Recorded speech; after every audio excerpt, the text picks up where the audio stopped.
Round the clock சீனா பிஸியா இருந்துச்சு. அன்னையிலேருந்து இன்னைக்கு வரையும் பிஸியா இருக்கு. ஆனா, அதுல வித்தியாசம் தான் இப்ப ஜாஸ்தி ஆயிருச்சு. முந்திலாம் ரவுண்ட் த கிளாக் அடுத்தவன் நிலத்த ஆட்டைய போடுறதுல பிஸியா இருந்த சீனா, இப்ப ஆட்டைய போட்ட நிலத்த எப்படி பாதுகாக்கிறது அப்படின்னு தெரியாம தவிச்சு போயிருக்கு. அந்த அளவுக்கு நிலைமை சீனாவுக்கு மோசமா மாறிப் போச்சு. சீனாவே எதிர்பார்க்காத ஒரு விஷயம் தான். என்ன அப்படின்னா, அமெரிக்காவோட முழு கவனம் தைவான நோக்கி இருக்கும் அப்படிங்கும்போது, அமெரிக்காவோட கவனம் எல்லா பக்கமும் சிதறி இருக்கும். காரணம், நடுவுல நிக்கிறது ரீஜனல் பிளேயர் இந்தியா. இந்தியாவுக்கு நல்லாவே தெரியும் சீனாவ எங்க தட்டுனா வலிக்கும், எப்படி தட்டுனா ரொம்ப சுலபமா நம்மளால ஜெயிக்க முடியும் அப்படின்னு. அத பொறுத்து ஒட்டுமொத்த அமெரிக்க திட்டங்களும் மாத்தப்பட்டுச்சு. அப்படி மாத்தப்பட்டதோட விளைவு எல்லா பக்கமும் இப்ப அமெரிக்கா ஃபோக்கஸ் பண்ணுது. பொதுவாவே அமெரிக்காவுக்கு தெரிஞ்ச ஒரே ஃபார்முலா என்ன அப்படின்னா, ஜெயிக்க முடியும்னா களத்துல இறங்க வேண்டியது. களத்துல இறங்குனதுக்கு அப்புறம் அவனுக்கு ஆதரவா எவனும் நிக்கக்கூடாது. ஓடி போயிரு பார்த்துக்க அப்படின்னு மிரட்டி, பெரிய அளவு யாரையும் அண்ட விடாம பார்த்துக்கணும். அப்படி ஓடி போய் ஓரமாவும் நிக்க முடியாது. "ஏன் பின்னாடி வந்து நில்லு" அப்படின்ருவாய்ங்க. இப்படி வம்பெல்லாம் இழுக்கும்போதே, உள்ளுக்குள்ள இறங்கி ஆட்டத்த ஆரம்பிச்சுருவாய்ங்க. காரணம் இதெல்லாம் ஆரம்பிக்கிறதுக்கு முன்னாடியே உளவுத்துறை டீம் பக்காவா ஒரு ஸ்கெட்ச் போட்டு நகர்ந்திருக்கும். அதனால ரொம்ப சுலபமா குழப்பி விட்டுட்டு மீன பிடிக்கிற ஸ்ட்ராட்டஜிய அருமையா பண்ணக்கூடிய நாடு தான். ஆனா இதுலயும் பேக் ஃபயர் ஆன கதைகள்லாம் இருக்கு. அது வேற. சீனாவுக்கு எதிராவும் இப்படிதான் அமெரிக்கா கையில ஒரு திட்டம் இருந்துச்சு. ஆனா நடுவுல இந்தியா இருந்தனால அந்த திட்டங்கள் ஒட்டுமொத்தமா மாத்தப்பட்டு, சீனாவுக்கு பிரச்சனை குடுக்க எல்லா பக்கமும் சிதறலாம். எவனையும் விலகி நின்னுன்னு சொல்ல தேவையில்ல. எவனையும் என் பின்னாடி வந்து நில்லுன்னும் சொல்ல தேவையில்ல. அதனால அமெரிக்க சட்டைய அவுத்து போட்டு இந்திய சட்டைய போட்டு வா! அப்படின்னு சொல்லி இந்தியா குடுத்த ஃபார்முலா தான். தைவான் விவகாரம் மட்டும் கிடையாது. அதோட அதக் காட்டிலும் மிகப்பெரிய மைலேஜ் இருக்கக்கூடிய திபெத் விவகாரத்த அமெரிக்கா இன்னைக்கு கையில் எடுத்திருக்கிறது. பெரிய ஒரு டீம் அமெரிக்காவோட ஒரு டீம் வந்து இப்ப தலாய் ராமாவ பார்த்து பேசிட்டு போயிட்டாங்க. சீனாவுக்கு ரத்தம் கொதிக்குது. ஆனா வைத்தியம் கிடையாது. ரத்த கொதிப்புல செத்து போக வேணா வாய்ப்பு இருக்கு. அந்த மாரி தான் சூழ்நிலை. காரணம் என்ன அப்டின்னா, இந்த டீம் வரதுக்கு முன்னாடியே ஆண்டனி பிளிங்கன் ஏற்கனவே வந்துட்டார். அவர் வந்து வருஷக்கணக்குல ஆயிப்போச்சு. அப்ப வருஷக்கணக்குல என்ன பண்ணார்கள் அப்டின்னா, இந்த வருட கணக்கு கேப்ல ஏறக்குறைய பல டீம்கள் திபெத்த நோக்கி ஸ்கெட்ச் போட்டு உள்ளுக்குள்ள இறங்கியிருக்கும். இந்தியா, அமெரிக்கா கூட்டணியில.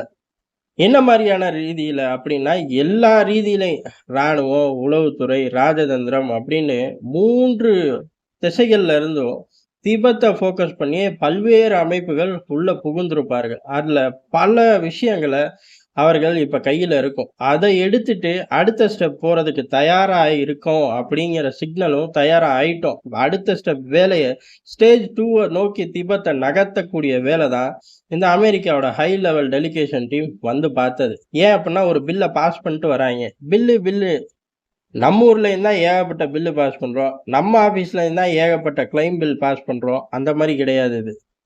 இது வெளிப்படையா பார்த்தாலும் கூட என்ன அப்டின்னா, மேக்ஸிமம் திபெத்த நோக்கி ஃபண்ட உள்ளுக்குள்ள பம்ப் பண்றது. சரி என்ன மாரியெல்லாம் பம்ப் பண்ணுவார்கள் அப்டின்னா, பொதுவாவே திபெத்தோட பிரச்சனை தான் உலகத்தோட பிரச்சனை. நீ எந்த நாடு?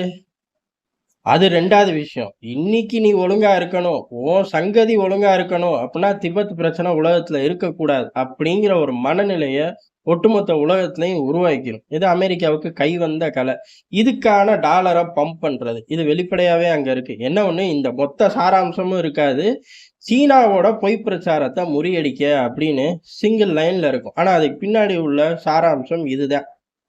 அப்ப இந்த நியூஸ் பம்ப் ஆகும்போது, திபெத்தோட வரலாற்ற 10 பேர் பேசுவாய்ங்க. உண்மையான வரலாற்ற 10 பேரும், பொய்யான வரலாற்ற 10 பேரும், இல்ல இந்த 10 பேர் சொன்னது தான் உண்மை அப்படின்னு சொல்லி ஒரு 90 பேர் பேச ஆரம்பிப்பார்கள். இந்த பொய் அடிபட்டு போயிரும். சீனாவுக்கு மைலேஜே கிடைக்காது. அதே சமயம் ஒரு விஷயத்த நூற்றுக்கணக்கான பேர் பேசும்போது, அதுதான் உன்னோட பிரச்சனை. இந்த நாட்டுல மழை வரலையா? திபெத் இஷ்யூ தான்டா காரணம். உன் ஆபீஸோட ரெவென்யூ குறைஞ்சு போச்சா? திபெத் இஷ்யூ தான்டா காரணம். தக்காளி விலை கூடுனது, மொளகா வரத்து கம்மியானது எல்லாத்துக்கும் அதான் காரணம்னு ஒரு அஜெண்டா உருவாயிரும். அதுக்கப்புறம் என்ன, திபெத் சீனாவ நோக்கி போகும்போது, எந்த பிரச்சனையும் உலகத்துல இருந்து கிளம்பாம பார்த்துக்கலாம். இது வெளிப்படையா தெரியறது ஒண்ணு. மறைமுகமா தெரியறது ஒண்ணு. இவ்வளவு நாள் ஆண்டனி பிளிங்கனோட விசிட்டுக்கும், இப்ப நான்சி பெலோசி தலைமையிலான டெலிகேஷன் விசிட்டுக்கும் இடைப்பட்ட காலங்கள்ல அமெரிக்கா ஒரு உதாரணத்துக்கு ஒரு உதாரணத்துக்கு தான் ஒரு $1,00,000 செலவு பண்ணி பல்வேறு விஷயங்கள திரட்டி கையில வச்சிருக்கு அப்புட்ன்னா, இனி வரும் காலங்கள்ல அது சுமார் $25,00,00,000 செலவு பண்ண தயாராயிருச்சு. ஃபண்ட் அந்த அளவுக்கு உள்ள கொண்டு வந்துட்டார்கள் அப்படிங்கிறது தான். இனி இத கவுண்டர் பொசிஷன் எடுக்கணும்னா, சீனாவும் இத காட்டிலும் கூட செலவு பண்ணும். இத காட்டிலும் கூட செலவு பண்ணாலும், இது ஒண்ணும் ஏலம் எடுக்கிற விஷயம் கிடையாது. நீ ஒரு தொகை கேட்டியா? நான் ஒரு தொகை கேட்கிறேன்ட்டு. இன்டெலிஜென்ஸ்ல வச்சு விளையாடணும். போர் திட்டங்கள் தீட்டுறதுலயோ, அதுக்கு ராஜதந்திர ரீதியில வேகத்த அதிகரிக்கிறதுலயோ, பல டீம்கள் ரவுண்ட் த கிளாக் வேலை செய்யணும். இப்படி ரவுண்ட் த கிளாக் பல டீம்கள் என்னைக்குமே ரிட்டயர்ட் ஆகாம வேலை செய்யக்கூடிய நாடு அமெரிக்கா. நடுவுல கொஞ்ச நாள் வேலை செஞ்ச நாடு சீனா. அந்த நடுவுல கொஞ்ச நாள் என்ன அப்டின்னா, திமிரு பிடிச்ச வுல்ஃப் வாரியர் டிப்ளோமசி அப்படின்னு ஒரு கேவலமான விஷயத்த தான் பண்ணாய்ங்க. என்ன அப்டின்னா, அந்த நாட்டுக்குள்ள நின்னுகிட்டு, "டேய், ஓய்" அப்படின்னு கத்துறது. ஏன் ராஜதந்திர பாதுகாப்பு இருக்கு. அவ்வளோதான் சுத்தமா. வேற ஒண்ணும் கிடையாது. நரிப்பயன் நரி வேலை தான். அதனால ஏணி வச்சா கூட எட்டாது. அப்படி இருக்கும்போது, முழு அளவுல டாலர்கள பம்ப் பண்ணி திபெத்த நோக்கி அமெரிக்கா இறங்கும்போது, சீனாவுக்கு ஒரு பெரும் தலைவலி. தைவான பிடிக்காட்டி தலைவலி. திபெத் கைய விட்டு போச்சுன்னா தலைவலி. இப்படி 2 மிகப்பெரிய செக் பாயிண்ட்ட கொண்டு வந்து வச்சாச்சு. திபெத்ல இருந்து விளையாடுறது இன்னமுமே நமக்கு ஈஸி. காரணம் நிலப்பரப்பு அமைப்பு. அதே போல இங்க சீனா ஒரு முக்கியமான விஷயத்த கணிக்க தவறிருச்சு. என்ன அப்படின்னா, இந்தியா ஸ்ட்ராங்கா வளர்ந்து நிக்குதுங்கிறது ஒண்ணு. இந்தியாவ பொறுத்தவரையும் சீனா கூட நேரடியா மோதவும் நம்ம தயார். நேரடியா மோதி வெற்றி பெறவும் நம்மனால முடியும். அதே சமயம் அமெரிக்கா, சீனா கூட மோதும்போது, நம்ம கூடலாம் போய் நிக்க தேவையில்ல. வந்து நம்ம நிலப்பரப்புல இறங்கி கிளம்புறக்கு வழிவகுத்தாலே போதும். சீனா சிதறிரும். எங்க? தைவான் விவகாரத்துல. திபெத் விவகாரத்துல தலாய் வந்து திபெத்தோட மன்னர், அதிபர், பிரதமர் என்ன வேணாலும் சொல்லிக்கலாம். ஏன்னா, நாடு கடந்த ஒரு அரசாங்கம் தான் இந்தியால உட்கார்ந்து ஆப்பரேட் பண்றார்கள். அவர்கள வந்து பார்க்கறக்கு, திட்டங்கள் தீட்டுறக்கு நம்ம அனுமதி குடுத்தாலே போதும். இந்த விவகாரத்துல அசைக்க முடியாத இடத்துல இந்தியா நிக்கும். அமெரிக்கா முழு வேகத்தோட சீனாவ அசைச்சு பார்க்கும். அப்படி அசைச்சு பார்த்து நின்றுச்சு சீனாங்கிற பேச்சுக்கே இடம் இருக்காது. தடுமாறி சீனா விழுந்துருச்சுங்கிற பேச்சுக்கு தான் இடம் இருக்கும். இப்பேற்பட்ட பிரம்மாஸ்திரங்கள் நம்ம கையில இருந்துச்சு. அதை இப்ப நம்ம யூஸ் பண்ண ஆரம்பிச்சிட்டோம். அதனால தான் இந்த டெலிகேஷன் விவகாரங்களோ, ஆண்டனி பிளிங்கன் விவகாரங்களோ அமெரிக்காவுக்கு தான் உருண்டு பிரண்டு அழுத்துறாங்களே தவிர, இந்தியா உள்ள விடக்கூடாது அப்படின்னு குளோபல் டைம்ஸ் எழுதுவான்.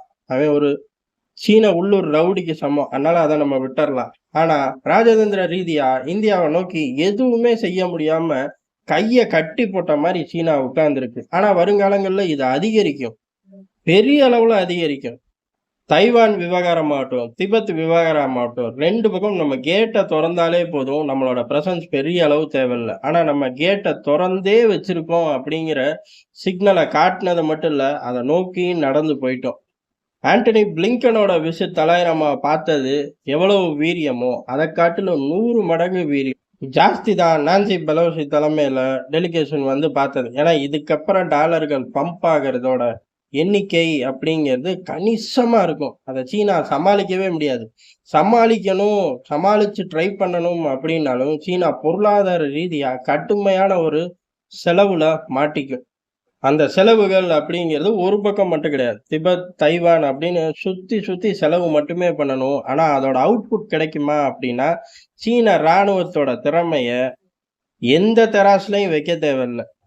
கீழ தூக்கி போட்டுறலாம். அப்படி இருக்கும்போது செலவு பண்ணி சீனா முழுமையா ஒரு யுத்தம்னு ஆரம்பிக்கும் போதே, முக்காவாசி பலத்த இழந்து, சீனா சிதறத வரும் ஆண்டுகள்ல கன்ஃபார்மா நம்மனால பார்க்க முடியும்.